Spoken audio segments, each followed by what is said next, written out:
5 sur 7 matin, bienvenue dans le débat matinal, bienvenue dans le forum de discussion. Réflexion ce matin sur la corruption. Elle reste et demeure un fléau, bien qu'elle soit décriée et qu'elle passe pour l'anti-valeur absolue. Elle demeure un fait de société à la peau dure. Elle empêche en effet le mérite de prévaloir et fait de l'argent à tout prix le principe structurant des relations humaines. Refuser la corruption aujourd'hui, c'est être perçu comme hors sol et prendre le risque de se voir mettre à l'écart, au placard. C'est être, je peux même dire, un imbécile qui marche sur la tête, aussi parce que le prochain, le plus immédiat, lui, va l'accepter, en profiter, puis en faire profiter à sa famille et son clan. Le Bénin, à travers la volonté du pouvoir et la mise en place du Haut-Commissariat à la prévention de la lutte contre la corruption, tente de changer la donne. Elle met l'accent sur la moralisation de la vie publique par l'éducation de toutes les couches, les plus jeunes surtout.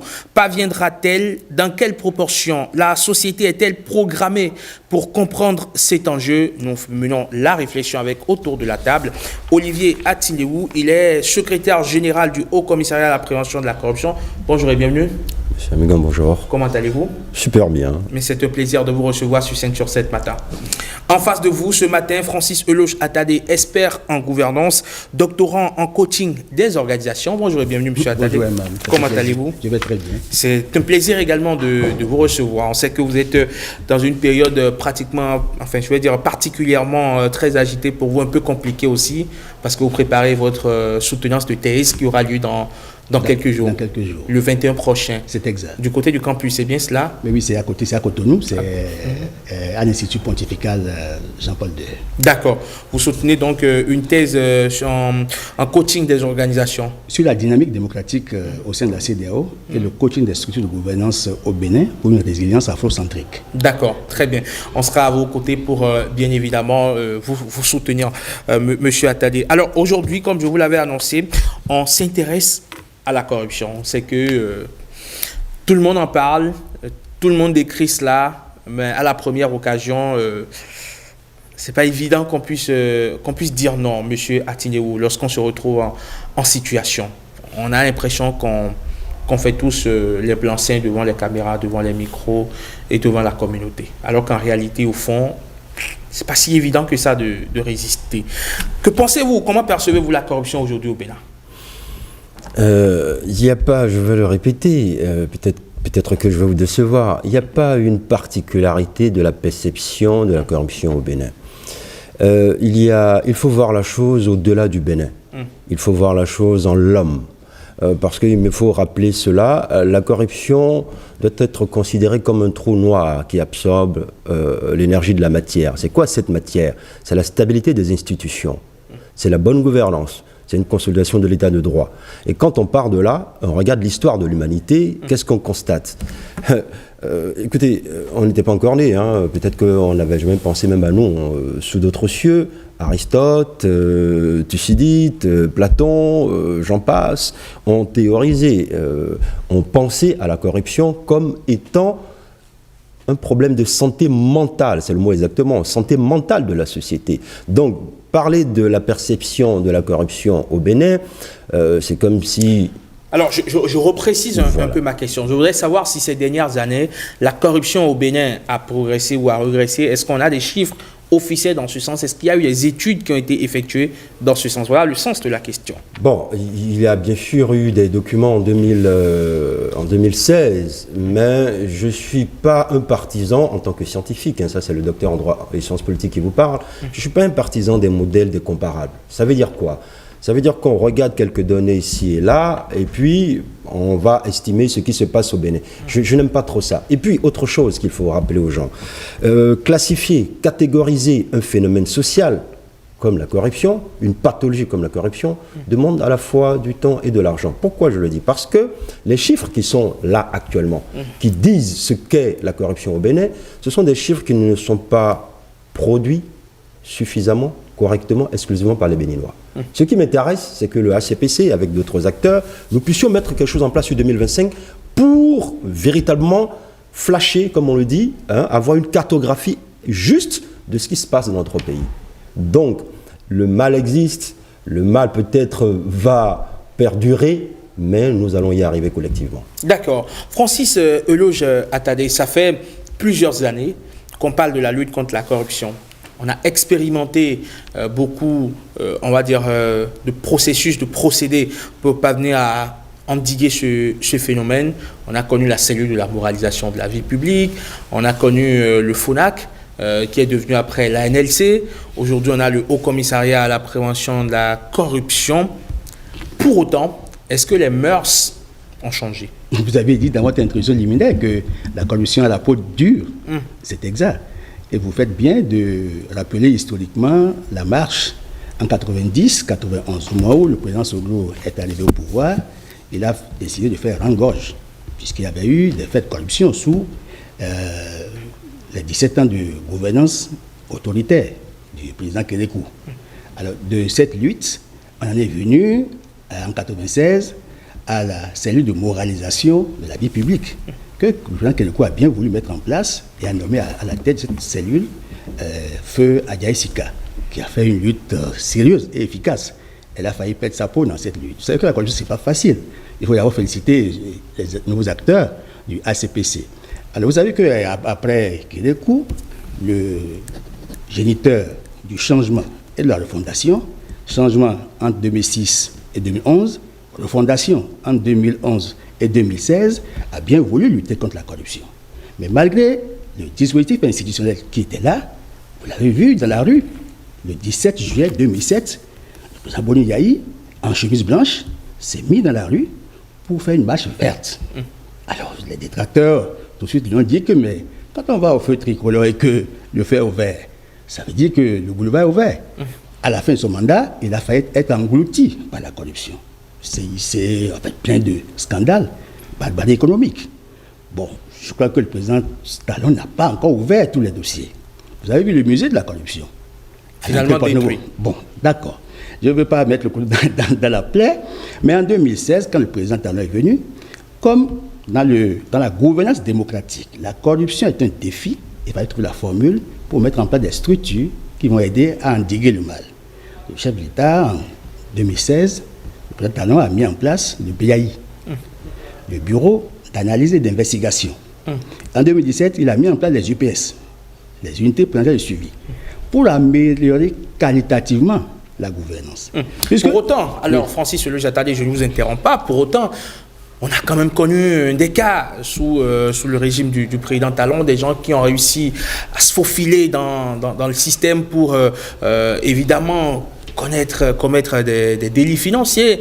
On a connu le cas à la direction, je pense bien du Trésor, au ministère des Impôts, où quelqu'un a disparu avec 4 milliards, qui croupit aujourd'hui en prison, où les condamnations sont prononcées presque tous les jours à la criette, hors de micros et caméras, pour des questions de corruption. Malgré tout, on se rend compte que malgré le dispositif institutionnel, l'arsenal juridique et tout ce que font les pouvoirs publics, l'homme, l'individu, n'arrive pas à changer. La question de la corruption a toujours été une préoccupation de tous les gouvernants. Mais par quel bout il faut prendre ça? C'est le bout, en fait. Vous savez que Boni Yayi, il a d'abord mis en place l'IGE, l'Inspection générale d'État, qui avait dirigé Feu Alidou Koussé. Par la suite, il a mis en place l'Autorité nationale de lutte contre la corruption. Mais le chef de l'État béninois actuel en exercice, le Talon, a fait voter en 2020 la loi 2020-09 du 23 avril 2020 portant création, organisation, fonctionnement du ACPC, du Haut Commissariat à la prévention de la corruption. Parce qu'il a estimé qu'il faut mettre l'accent sur la sensibilisation et sur l'éducation. Il faut niveler par le bas et aider les gens à développer l'éthique, l'intégrité, la responsabilité pour asseoir une gouvernance sur la transparence. Je crois que depuis 2018, quand il a mis en place la criette et les autres juridictions devaient être l'épée de Damoclès, suspendu au-dessus la tête des dirigeants pour qu'ils aient peur de toucher. Il y a eu il faut avouer que quand on interroge l'histoire de la corruption de 91 à nos jours, on peut constater qu'il y a eu des avancées. Des avancées surtout sous le régime de la rupture. Parce que même s'il y a eu quelques mauvaises gestions, au niveau par exemple de l'ANAT et au niveau du service des impôts, vous parlez de Jeune Adouanon. Bien sûr. Bon, oui, mais il y a aussi Agbeba qui est mort. On peut parler de l'OPSU aussi. Oui, mais écoutez, pourquoi? C'est que le BAI, dans sa structure actuelle, devait aider le chef de l'État à atteindre ses objectifs en termes de résultats de performance. Mais la structure telle qu'elle est constituée, telle qu'elle est, a besoin encore d'être reformée. parce qu'ils n'ont que 3 départements. D'accord. Le département appui, réforme et gouvernance, le département appui aux opérations, et le département qui fait l'appui et le suivi des programmes. Mais il faut revoir maintenant les départements sur les thématiques. On peut avoir justice, diplomatie. Il faut regrouper ça en 9 départements pour rendre plus efficace afin que le chef de l'État puisse atteindre, puisqu'il a la volonté de lutter contre ce mal pour aider à une bonne gouvernance. Vous savez qu'il y a plusieurs structures qui accompagnent le Bénin. Et nous avons signé plusieurs conventions, que ce soit au niveau des Nations Unies, au niveau de l'Union africaine, et même le protocole de la CEDEAO. Donc cette question est une question préoccupante. D'accord. Donc le chef de l'État en a besoin parce que la corruption est une gangrène pour le développement. D'accord. C'est en cela que le HCPC qui est... On va en venir tout à l'heure aux missions du... est une belle initiative. On va en venir tout à l'heure aux missions du HCPC, mais avant, M. Atineo, pour le docteur en droit que vous êtes, quand on parle de droit, forcément on parle de sociologie, on va analyser le fait du point de vue social. On sait aujourd'hui que lorsque vous aspirez ou lorsque vous accédez à une fonction de gestion, à une haute fonction de gestion, vous êtes cadre supérieur, tout de suite la pression sociale est là. Vous avez les membres de votre famille qui viennent vous poser tous les problèmes. Vous avez les membres du village qui sont là, les membres de votre parti politique, vos camarades, vos anciens collègues. Tout le monde vous tombe dessus pour que vous puissiez régler leurs problèmes. Et donc clairement, dans la tête, on va dire, de tout le monde, lorsque vous accédez à une fonction, à une haute fonction, c'est le moment plus que jamais de vous en mettre plein les poches. C'est une assurance vie qu'on vient de vous concéder en vous conférant ce poste. Tant que la réflexion sera celle-là, est-ce qu'on est sorti de l'auberge? On va s'en sortir parce que lorsque vous dites ça, j'ai comme l'impression que tout de suite, on oublie ce qu'on appelle dans notre jargon la construction historique de l'État. La construction historique de l'État va avec l'évolution mentale, morale d'un individu.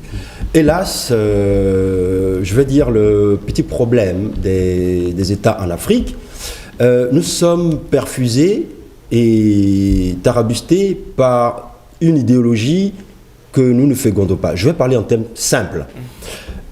Nous suivons des modèles qui ne reçoivent, bon, on va dire applicabilité, mais qui ne reçoivent pas application. C'est-à-dire qui ne nous permettent pas de faire avancer les choses. Pourquoi je vous dis ça? Regardez le libéralisme économique. Regardez l'avènement du libéralisme économique et son prolongement. Allez, on va partir de 89, pour faire simple. Ce que nous constatons aujourd'hui, ce dont nous parlons, je demande aux gens, allez voyager un peu, vous allez voir. Qu'est-ce qui se passe en France? Qu'est-ce qui se passe au Canada? Qu'est-ce qui se passe aux États-Unis? Qu'est-ce qui se passe en Autriche, où j'étais récemment? Nous avons l'être humain dans un mal-être absolu. Et il se trouve qu'en Afrique, nous avons ce qu'on appelle en sociologie des pesanteurs sociaux traditionnels. Nous avons des pratiques représentationnelles qui configurent notre infrastructure mentale. Autrement dit, vous parlez de pression sociale, mais si ce fils du village ou cet enfant du quartier se refusait de s'adonner à une redistribution, parce qu'on estime que celui qui réussit a l'obligation de distribuer, redistribuer ce qu'il gagne. Pourquoi? Parce qu'on estime que derrière cet enfant, il y a un investissement de la famille. Mais là, je vous pose la question, est-ce que vous avez la solution pour mettre fin à ça tout de suite? Je n'en sais rien. Bon. Pas tout de suite en tout cas. Moi, j'ai une approche. Il faudrait que collectivement, on puisse se demander qu'est-ce que nous nous imposons pour faire avancer notre nation. Parce que la nation, en termes de bande morphologique, bande sociale, morphologique, est une unité. Qu'est-ce que nous mettons dedans? Quels sont les organes? Tout à l'heure, mon frère Francis a proposé quelque chose, par exemple, en ce qui concerne le BAI. Oui, nous devons ensemble, allez, dire ici c'est bon, ici c'est pas bon. Pourquoi ce n'est pas bon? Que de chercher tout de suite à prendre ce qui existe ailleurs et de venir placarder pour parler des Béninois. Ce qui se passe au Bénin, ça se passe en Côte d'Ivoire. Ce qui se passe en Côte d'Ivoire se passe au Ghana, ainsi de suite, ainsi de suite. Bon, bref, moi qui ai étudié un peu l'Afrique subsaharienne dans mes travaux de recherche, je puis vous dire que le problème n'est pas un déficit même d'infrastructure mentale, c'est ce que nous faisons au quotidien avec notre infrastructure mentale. Il y a un décalage entre les intérêts individuels et l'intérêt général. C'est-à-dire qu'il y a comme une forme de, parfois, de superposition de l'intérêt individuel à l'intérêt général. Ici, il est royalement admis que, bon, puisque, nous, comme à goût, je lui dis ça souvent, mais c'est d'une connerie, excusez-moi, hein, c'est d'une connerie, c'est une bêtise mentale. Il ne faut pas se demander ce que l'État peut faire pour vous, mais ce que, individuellement, nous pouvons faire pour accompagner les réformes, pour que le Bénin de demain, dans 20 ans, 25 ans, 30 ans, même, allez, exagérons, dans un siècle, après nous, on dit, oh, M. Améga est passé par là. C'est ça, moi, ma réflexion actuelle. Monsieur Atineo, finalement, est-ce qu'on peut vraiment, quand on se pose la question, est-ce qu'on peut vraiment éradiquer la corruption? Parce qu'on a l'impression que, évidemment, si un individu X refuse, il y a un individu Y qui, lui, est prêt tout de suite. Et malheureusement, tant que ces individus Y vont exister, ce sera la roue qui tourne. Bon, il y a un sociologue, bon, allez, je ne vais pas trop citer le nom, Pareto, qui a parlé de déviance. Durkheim a parlé de pathologie, d'anomie sociale. L'individu en lui-même est une mécanique. Et prenez votre moteur, lorsque ce moteur n'est pas entretenu, lorsque ce moteur a un défaut, le moteur entre en dysfonctionnement. Le dysfonctionnement peut venir de ce qu'est le moteur lui-même, défaut de fabrication ou un accident ponctuel. Mais qu'est-ce que l'individu est au sein de la société? L'individu est un corps qui fait corps pour faire société. Pourquoi je dis ça?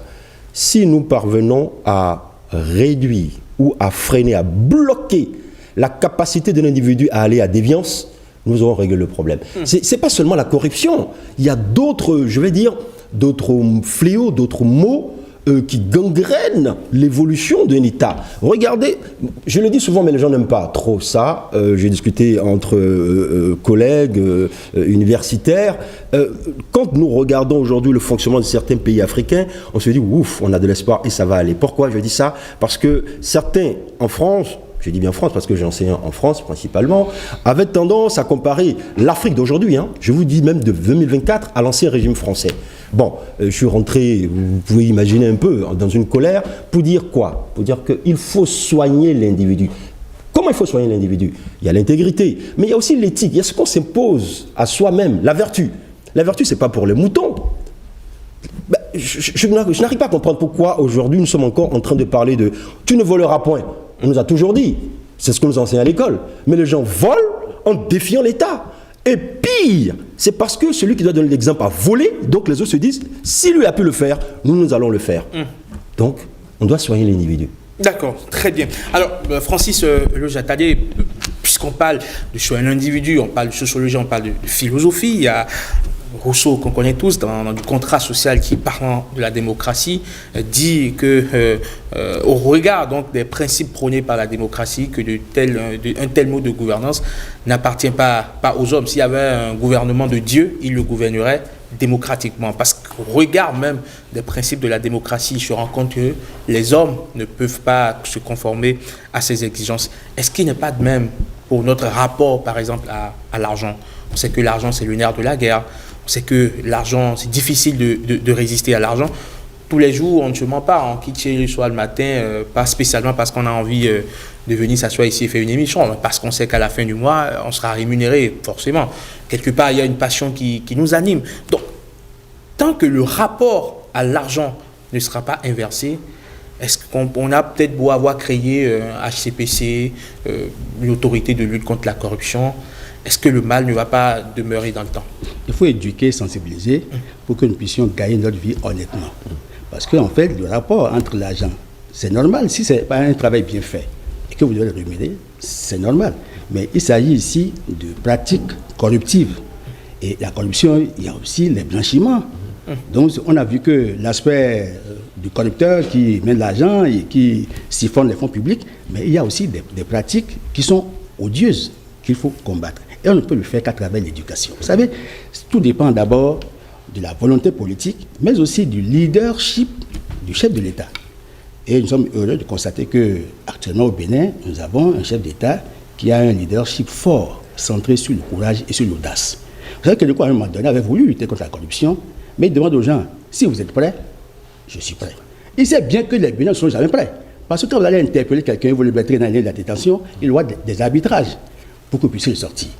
Alors c'est pourquoi quelqu'un demandait, mais si vous êtes prêt, je suis prêt. Or, on constate que l'environnement aujourd'hui permet de punir. C'est l'impunité, en fait, qui fait pérenniser. Or, c'est une gangrène, tout le monde est d'accord que ce n'est pas bien que les gens volent. Mais puisqu'on ne punit pas, les gens continuent de voler. Mais actuellement, il y a un dispositif qui permet... On punit et toujours les gens continuent de voler. Mais nous mobilisons les ressources, pourquoi? Les ressources qui sont mobilisées aussi bien à l'interne qu'à l'externe. Surtout, les ressources obtenues au niveau des institutions financières internationales, que sont le Fonds monétaire et la Banque mondiale, qui sont catalysatrices des financements des PTF doivent être mieux gérées. Et les partenaires veulent s'assurer que les fonds mis à disposition sont mieux gérés. Donc, il faut lutter efficacement contre la corruption pour réussir à gagner en crédibilité. La corruption, par exemple, décrédibilise les institutions. C'est en cela qu'il faut aller à la résilience institutionnelle. C'est un défi. Et c'est un choix de gouvernance. D'accord. Je crois que ce que vous dites, on ne peut réussir qu'à travers l'éducation et la sensibilisation. Justement. La répression a donné ses limites. Parce que vous savez évidemment qu'aujourd'hui, au niveau des juridictions... Est-ce qu'on a assez réprimé? Mais nous avions fait au moment où... Certains vous diront, vous attrapez quelqu'un qui vole des milliards, foutez-le en prison pour 20 ans. Mais en 2020, non, c'est pas sur le tempérament. En 2020...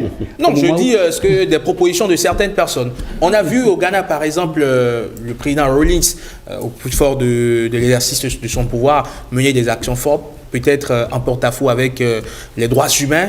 On a abattu des gens sur une plage juste pour envoyer un signal. Comparaison n'est pas raison. On a demandé à quelqu'un quel est le meilleur régime. Il dit mais à quelle époque et pour quel peuple. Donc c'est en fonction du peuple et du contexte qu'on peut voter les lois.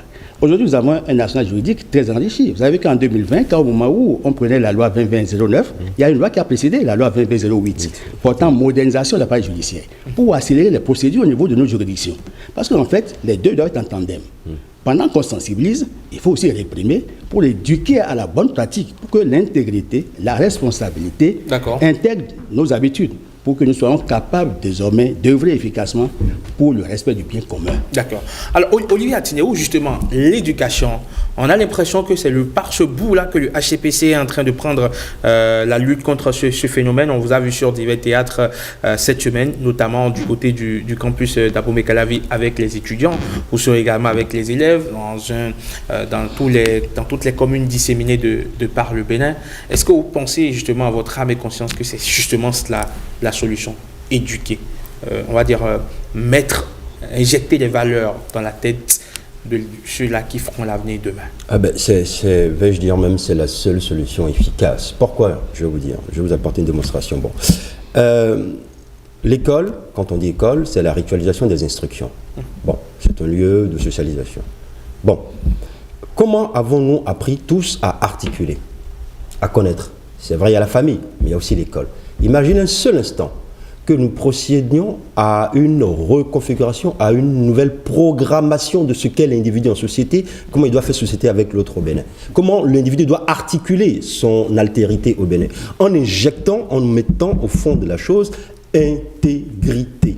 Mais les enfants, dans 10 ans, ceux par qui nous allons commencer, dans 10 ans, dans 20 ans, mais ils vont conjuguer autrement le bien public. Ils vont conjuguer autrement l'intérêt général. Et puis, d'ailleurs, tout à l'heure, vous avez posé la question au frère Francis concernant la démocratie, et ainsi de suite. Mais écoutez, peut-être que je vais vous surprendre. J'ai dit souvent aux gens, même à des amis avec qui j'ai discuté en France, j'ai dit, mais vous pensez que la France ou ailleurs, nous sommes en démocratie? Non, c'est de la catchacratie. Et pourquoi? Parce que les choses vont en titubant. Et puis, ça tubie, c'est la vie de toute structure, qu'elle soit physique, que ce soit une structure sociale, c'est parce que ça flotte, c'est en état de stationnarité qu'on arrive à trouver le bon bout de la stabilité. Soyons patients avec nous-mêmes, soyons vrais avec nous-mêmes, et puis restons, moi j'appelle ça dans la spiritualisation de l'âme. Chacun doit se dire au fond de lui-même, qu'est-ce que je peux apporter pour être encore meilleur, pour que les autres puissent en bénéficier. C'est ça la solution. Donc, je crois effectivement que l'éducation est la solution. D'accord. Quels sont, selon vous, les facteurs qui maintiennent la corruption dans les habitudes malgré le combat des pouvoirs publics? Voilà la question que nous avons adressée à nos amis internautes qui réagissent au quotidien sur le forum de discussion de 5 sur 7 matin. Maurice Tantan, bonjour. Bonjour Rodrigue Eman Amégan, bonjour à tous et bonjour à toutes. Allez, la question du jour qui fait débat sur ce plateau, sinon le sujet qui fait débat sur ce plateau a été transposé sur les plateformes numériques. Qu'en disent les internautes? Effectivement, la question du jour a été adressée aux amis internautes, les téléspectateurs qui nous suivent sur les pages Facebook de 5 sur 7 matin, mais également de Bénin TV. Ils ont réagi massivement à cette question parce que c'est un phénomène de société qui touche tout le monde. Ils ont partagé, selon eux, les facteurs qui continuent de faire en sorte que la corruption résistent aux efforts des gouvernants. Ils ont également proposé des approches de solutions pour venir à bout de ce fléau. Ils ont été nombreux. Je commence par donner lecture des commentaires. Narcisse de Saron nous écrit que les facteurs qui maintiennent la corruption sont l'argent, les relations sexuelles, les relations familiales. Il faut une prise de conscience individuelle pour mettre fin à ce fléau, estime cet internaute qui s'interroge. Les lois existent, mais si nous qui devons les respecter, nous les violons, alors qui viendra les respecter, écrit Narcisse de Saron. Parfait Zinvoedo, sur la même page Facebook de 5 sur 7 matin, nous écrit que les agents profitant de la corruption s'opposent activement aux réformes afin de préserver leurs avantages. Par ailleurs, l'absence de sensibilisation des citoyens à leurs droits contribue à aggraver le phénomène. Pour y remédier, selon lui, l'État devrait renforcer les institutions judiciaires et les dispositifs de contrôle pour garantir leur efficacité, promouvoir la transparence dans l'ensemble des processus administrative et décisionnelle, sensibiliser et éduquer les citoyens, instaurer des sanctions dissuasives pour décourager les pratiques corruptives et enfin améliorer les conditions économiques et les rémunérations afin de limiter les incitations à adopter des comportements illégaux. Autre commentaire sur la question du jour, Métano Piclaver à Dao nous écrit que la corruption, en termes simples, c'est vouloir quelque chose de financier ou non en contrepartie du service rendu, malgré que à la fin du mois, ce service même est déjà payé. Le comble, c'est dans le service public que cela est possible, jamais dans le privé. Si c'est constaté, cela peut coûter le poste à la personne. Dans ce qui maintient le fléau, selon lui, c'est le manque de système de surveillance, de contrôle et de sanctions. Isiakou Loya nous dit les facteurs qui maintiennent la corruption dans les habitudes malgré le combat des pouvoirs publics sont deux, le gain facile et l'ambition démesurée. On va prendre d'autres avis. Fabrice Sagbo Sossi nous dit « Je pense que plusieurs facteurs maintiennent la corruption dans nos habitudes. Parmi eux, on peut citer l'impunité, le manque d'éducation civique, la pauvreté et parfois même la complicité de certains acteurs publics. Il est crucial que chacun de nous, à son niveau, joue un rôle pour combattre ce fléau en privilégiant l'intégrité et en dénonçant les actes de corruption. Hervé Makouya dit malheureusement, moi je pense que c'est tout le modèle social qu'il faudrait revoir. Cela va peut-être prendre encore un siècle, je n'en sais rien. Martial Sonon nous écrit que c'est une question de mentalité. Aujourd'hui, on célèbre davantage le matériel et tout le monde s'échine pour amasser assez de biens matériels juste pour être célébré, quels que soient les moyens utilisés pour y parvenir. Les valeurs sont de plus en plus ignorées. On fait juste semblant de les célébrer. La sociologie et la psychologie sociale peuvent en dire long sur ce thème.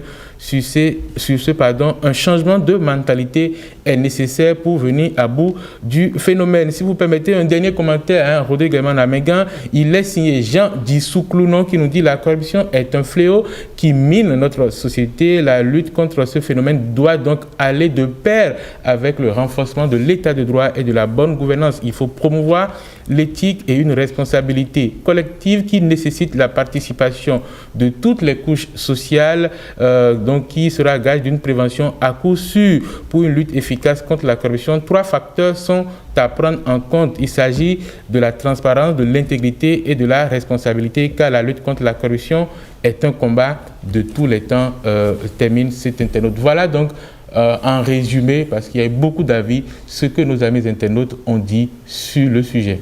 Merci beaucoup Maurice Tantan. On se rend compte que c'est un sujet qui fait vraiment débat sur Internet et qui suscite beaucoup d'intérêt de part et d'autre. Merci vraiment. Vous passez une excellente journée du mercredi. Merci à vous également. Alors, monsieur Atindewou, il y a une certaine voix qui dit que les pouvoirs publics, eux aussi, doivent donner l'exemple à travers une déclaration de patrimoine, par exemple, pour ces personnes qui sont amenées à nous diriger, pour qu'on puisse voir clair dans leur patrimoine, afin de savoir s'il y a abus ou pas ou non. Donc, enfin, s'il y a abus ou non. Voilà. Tant que ça ne sera pas fait, c'est que l'État lui-même entretient un mythe autour de son train de vie.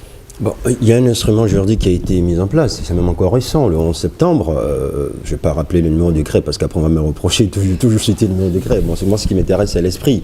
Désormais, c'est le cas. Vous avez obligation, hein, la liste existe, vous avez l'obligation de procéder à une déclaration de patrimoine. Mais bon, moi j'aimerais encore ajouter, si il suffit simplement de déclarer quelque chose, est-ce que nous gagnerons le combat?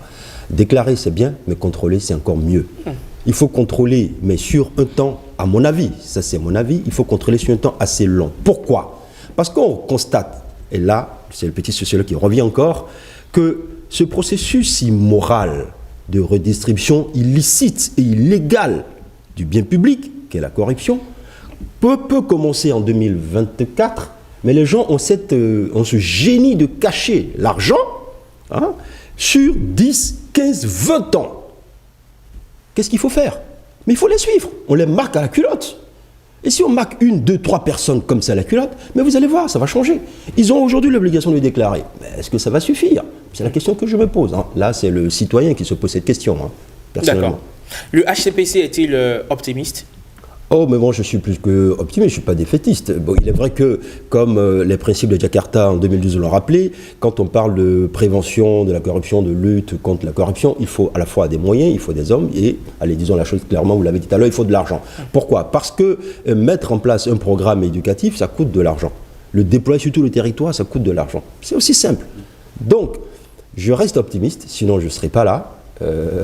Alors, Francis Seleu-Jatadié, quel type de jeunes veut-on former pour lutter contre le phénomène ou pour résister au phénomène? Ceux-là même qu'on voit aujourd'hui capables d'aller sur Internet pour escroquer, ceux-là même qui veulent rien faire de leur vie et qui veulent avoir l'argent facilement, ceux-là même qui veulent entrer dans la politique juste parce qu'ils estiment que c'est un raccourci pour avoir l'argent. C'est sur ces jeunes qu'on veut compter. Je vais d'abord rappeler que M. Atindeou et moi avions des points de vue convergents sur la déclaration des biens. Ce n'est pas suffisant. Il faut pouvoir faire le contrôle et faire le suivi sur plusieurs années. Puisque vous savez évidemment que même la fraude fiscale, c'est un acte corruptif. C'est de la corruption. Et la corruption, quand vous donnez un service à quelqu'un et vous êtes payé pour le service et vous voulez encore des pourboires, c'est aussi de la corruption. Donc il faut aller à l'éducation pour former. C'est indispensable. Bon, maintenant, c'est que le problème que vous posez, c'est une thématique préoccupante. C'est une préoccupation, ce n'est pas seulement le Bénin, hein, c'est le monde entier qui vit ça. On ne peut réussir qu'à travers l'éducation. On ne peut réussir qu'en créant les meilleures conditions. Ce que je veux dire, c'est est-ce qu'on n'est pas en train de perdre une génération? Non, pas du tout. Ne soyez pas pessimiste. Moi, je suis aussi plus optimiste que cette idée. Je crois qu'en fait, il y a un pas. Nous faisons de petits pas dans la bonne direction. Et il faut saluer ça, il faut encourager. Il faut aussi encourager le mérite. Au-delà, évidemment, des distinctions, il faut trouver les mécanismes pour mettre en place une politique nationale de promotion du mérite. Ça va aider à combattre, à réussir cette lutte. Très bien. Francis Seleu-Jatadié, expert en gouvernance, doctorant en coaching des organisations. Merci beaucoup d'être passé sur 5 sur 7 matin. Olivier Atindeou, secrétaire général du Haut Commissariat à la prévention de la corruption, le HCPC. Merci d'être passé sur 5 sur 7 matin également, mener la réflexion avec nous. On sait que c'est une réflexion de tous les instants et un combat de tous les jours. On ne cessera d'en parler pour attirer l'attention des citoyens, mais aussi des pouvoirs publics. Vous passez, messieurs, une excellente journée du mercredi et à très bientôt. Merci, belle journée à vous. Merci. Dernière escale de 5 sur 7 matin, la revue de presse de Marcel Arrossi.